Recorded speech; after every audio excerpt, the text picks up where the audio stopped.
Welcome to SP channel. ఈ రోజు మనం ఆహారంతో ఆరోగ్యంలో ఒక చక్కటి లఘు ఆహారం అంటే బియ్యంతోటే చేస్తున్నాను. ఇది బియ్యాన్ని డిఫరెంట్గా ఉప్మా లాగా చేస్తాను. అదొకటి హెల్త్కి ఎలా మంచిది అంటే దీంట్లో మనం వేయించుతాం. బియ్యాన్ని వేయించడం వల్ల షుగర్ వ్యాధి ఉన్న వాళ్ళకి కానీ, బీపీలు ఉన్న వాళ్ళకి కానీ, త్వరగా డైజెస్ట్ కాని వాళ్ళకి కానీ, రాత్రిపూట తేలిగ్గా ఉండే ఆహారాన్ని తినాలి, వెయిట్ తగ్గించుకోవాలి అనుకున్న వాళ్ళకి కానీ ఇది చక్కటి, చాలా సింపుల్, ఈజీగా చేసుకునే ఆహారము.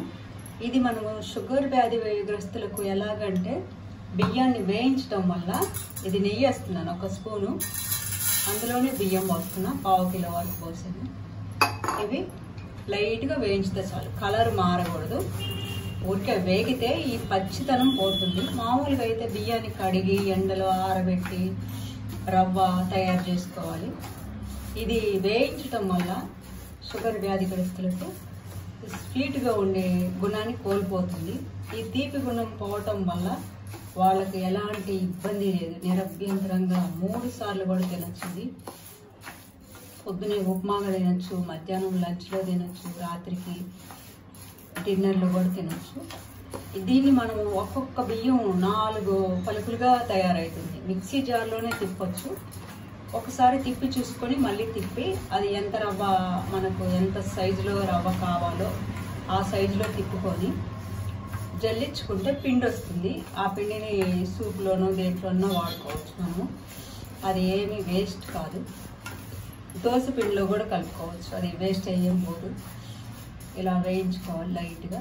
దానివల్ల ఆ రవ్వ మనము ఉప్మా కానీ ఎసరు పెట్టేసి ఎసట్లో కొంచెం 1 స్పూను నెయ్యి వేసి పోపులు గీపులు వేయకుండా కూడా దాన్ని మనం ఒక రవ్వ రైస్ లాగా తయారు చేసుకోవచ్చు. ఇప్పుడు మిల్లెట్ రైస్ లాగా అనమాట. అది చేసుకొని అన్ని కూరల్లో తినచ్చు. ఆ టైప్లో తింటే మనకు షుగర్కు ప్రత్యేకమైన బియ్యము లేదా పొట్ట ఎండగట్టుకొని చపాతీలే తినాలి. చాలామందికి రైస్ తినే అలవాటు ఉన్నవాళ్ళు ఈ షుగర్ వచ్చిందంటే చాలా మనం అన్నీ కంట్రోల్లో ఉండాలి. ఆ టైంలో వాళ్ళకు చాలా ఇబ్బందిగా ఫీల్ అవుతాము. ఇది సాంబార్లు అన్నిట్లో తినచ్చు అనమాట. మంచి లఘాహారం. ఇంకొకటి చిన్న పిల్లలు 6 మంత్స్ అప్పుడు మనం అన్నప్రాసనాన్ని చేస్తాము. ఆ టైంలో ఏం చేస్తాము, మనం మన ఆహారపు అలవాట్లు కొంచెం కొంచెంగా మొదలు పెడతాం అనమాట. ఆ టైంలో ఏం చేయాలంటే ఇదే బియ్యాన్ని ఈ రకంగా నెయ్యిలో లైట్ కలర్ మారేదాకా వేయించుకొని దాంట్లో ఇది నేను 1/2 కిలో తీసుకున్నాను. 1/2 కిలో ఈ డబ్బాతోటి 1/2 కిలో ఇది కొలత. దీంతో మనం బియ్యం తీసుకున్నప్పుడు వాళ్ళకు చాలా నెల వరకు వస్తాయి. దానికి ఒక 20 గ్రామ్స్ కందిపప్పు, 20 గ్రామ్స్ శనగపప్పు, 20 గ్రామ్స్ పెసరపప్పు, ఒక పెద్ద స్పూన్ నిండా ధనియాలు, ఒక పెద్ద స్పూన్ నిండా జీలకర్ర, ఒక అదే స్పూన్ తోటి వామన్నమాట. ఇవి కూడా వేసి ఈ బియ్యంలోనే లైట్గా వేగిపోతాయి. వేగిన తర్వాత సన్నగా రవ్వలాగా పట్టుకొని దాంట్లో పిండి జల్లి చక్కర్లేదు. వాళ్ళకు కొంచెం నెయ్యి వేసి ఒక గిన్నెలో ఎసరులాగా పెట్టి అవి బాగా బాయిల్ అయిన తర్వాత ఆ బాయిల్డ్ వాటర్లో ఈ చిన్న రవ్వను లంప్స్ లేకుండా కలిపేసి పైనుంచి కొద్దిగా నెయ్యి వేసి పిల్లలకు తినిపిస్తే మంచి పోషకాహారం అన్నమాట. అది వాళ్ళకు పప్పుల వల్ల మనకు ప్రోటీన్స్ వస్తాయి. ఈ బియ్యం వల్ల బియ్యంలోని ఈ గుణమంతా పోతుంది కాబట్టి సులభంగా జీర్ణమయ్యి పప్పులన్నీ మనకు లోపలికి అందిస్తాం అన్నమాట. కొంచెం పెద్ద అయిన తర్వాత వాళ్ళ క్యారెట్, మిగతా కూరగాయలు కూడా వండే దాంట్లో చేర్చుకోవచ్చు అనమాట, తురుము పట్టేసి. అంత మంచి హెల్దీ ఆహారం. ఈరోజు మనం ఇది చేసుకుందాము, చూపిస్తాను ఎలా చేయాలో కూడా. ఈ విధంగా వేగితే చాలు, కలరు బ్రౌన్గా రావాల్సిన పని లేదు. మనము ఆయిల్ కానీ నెయ్యి కానీ ఎందుకు వాడుతున్నామంటే వేగేటప్పుడు బియ్యం మాడకుండా ఉంటుంది ఒకటి. రెండోది మనం రవ్వ పడుతున్నప్పుడు విడివిడిగా వస్తుంది, మరి పొడి పొడి పౌడర్ లాగా కాకుండా రవ్వగా వస్తుంది. ఇంకోటి మనం వండేటప్పుడు రవ్వ ముద్దగా అయిపోకుండా విడివిడిగా రవ్వ బాగుంటుంది అన్నమాట, పొడి పొడిగా. ఈ విధంగా మనము రవ్వను తయారు చేసుకుంటే మంచిదన్నమాట. అందరికీ సులభంగా తొందరగా అరిగిపోతుంది అన్నమాట. తర్వాత మనం ఇది ఆరిన తర్వాతే మిక్సీ జార్లో వేసుకొని రవ్వ తయారు చేసుకోవాలి, వేడిగా ఉన్నప్పుడు కాదు. బాగా ఆరనిద్దాం. ఇప్పుడు మన బియ్యం చల్లారిపోయింది, వీటిని జార్లో పోసుకొని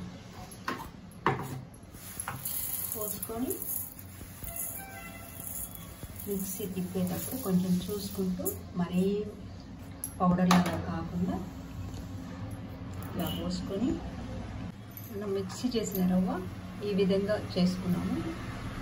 గోధుమ రవ్వ అంతా బరగ్గా, ఇందులో పెద్దగా పిండి ఏమీ రాలేదు. వేయించడం వల్ల కొంచెమే వచ్చింది, 1 స్పూన్ పిండి వచ్చింది. ఇది కూడా నేను ఇందులోనే వేస్తాను, అవసరం లేదు. ఇది 10 రోజుల వరకు నిల్వ పెట్టుకోవచ్చు, ఫ్రెష్గా ఉంటుంది. అప్పుడప్పుడు చేసుకున్న దానిలాగే ఇది తుట్టెలు కట్టడం కానీ ముక్క వాసన రావటం కానీ ఏమీ ఉండదు, మనం వేయించుకున్నాం కాబట్టి బాగుంటుంది అన్నమాట.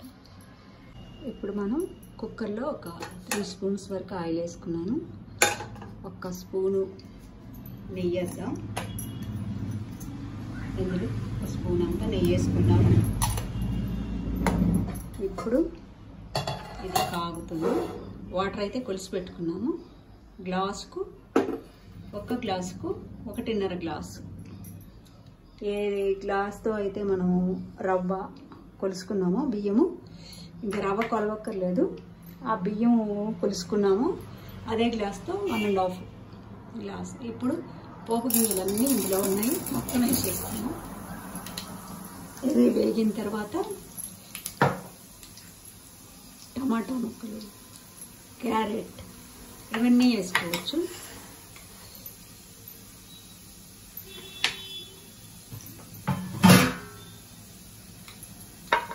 పచ్చిమిర్చి అవి కూడా వేసుకున్నాం.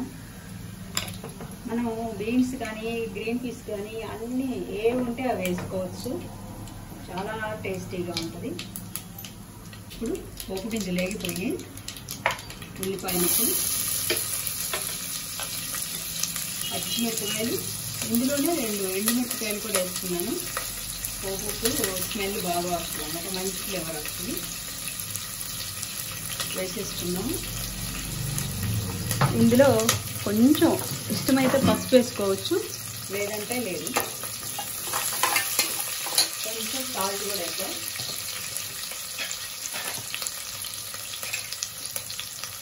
కొంచెం మళ్ళీ చెక్ చేసుకొని, కొంచెం వాటర్ పోసిన తర్వాత చెక్ చేసుకొని అప్పుడు సాల్ట్ తగినంత వేసుకోవచ్చు. ఇప్పుడు క్యారెట్ ముక్కలు 1 కప్పు వరకు వేస్తున్నాను. నేను 1/2 కిలో వరకు బియ్యం వేసుకున్నాను, అందరికి 6 మందికి రావాలని సరిపోతుంది. అందులో 1 టమాటా కట్ చేసుకొని క్యారెట్ సైజులోనే టమాటా కూడా వేసుకున్నాము. లాస్ట్న మనం కొత్తిమీర వేసుకున్నాం. ఇప్పుడు కొంచెం కరివేపాకు వేద్దాం. కరివేపాకు కొంచెం 1 హాఫ్ చెక్క నిమ్మరసం కూడా వేసుకున్నాము. అది మొత్తం అంతా కలిపేసుకొని లిడ్ పెట్టి 2 విజిల్స్ వస్తే సరిపోతుంది. ఇప్పుడు మొత్తం అంతా కలిసిపోయింది, ఈ విధంగా సాల్ట్ కూడా సరిపోయింది. ఇప్పుడు లిడ్ పెట్టేసి 2 విజిల్స్ అంతే. ఇప్పుడు మనకు విజిల్ కూడా దగ్గర పోయింది, రెడీ అయిపోయింది అన్నమాట. ఇప్పుడు ఒకసారి కలిపేసుకొని తీసేసుకుందాం. చాలా పొడిగా వచ్చింది బాగా. ఇప్పుడు మనం కొత్తిమీర కూడా చల్లేసుకుందాం. చూడండి ఎంత పొడి పొడిగా వచ్చేస్తుందో, చాలా బాగా వచ్చేస్తుంది. దీన్ని ఇంకా వడ్డించుకుందాం. ఇప్పుడు మన ఉప్మా రెడీ అయిపోయింది. ఇది అందరూ తినొచ్చు అనమాట. వెయిట్ లాస్, బీపీ, షుగరు, ఇంకా రకరకాల ఇబ్బందులతోటి, జీర్ణశక్తి సరిగా లేక చిన్నపిల్లల నుంచి పెద్దవాళ్ళ వరకు అందరూ తినదగ్గ ఆహారం ఇది. ఇది చేసుకోండి, తినండి, ఆరోగ్యంగా ఉండండి. ఇది సాంబార్లో కానీ చట్నీలో కానీ దేంట్లోనైనా తినొచ్చు అన్నమాట. చక్కని ఆహారం ఇది, అందరికీ అందుబాటులో ఉండే ఆహారం, తేలిగ్గా చేసుకోవచ్చు. Thanks for watching our channel.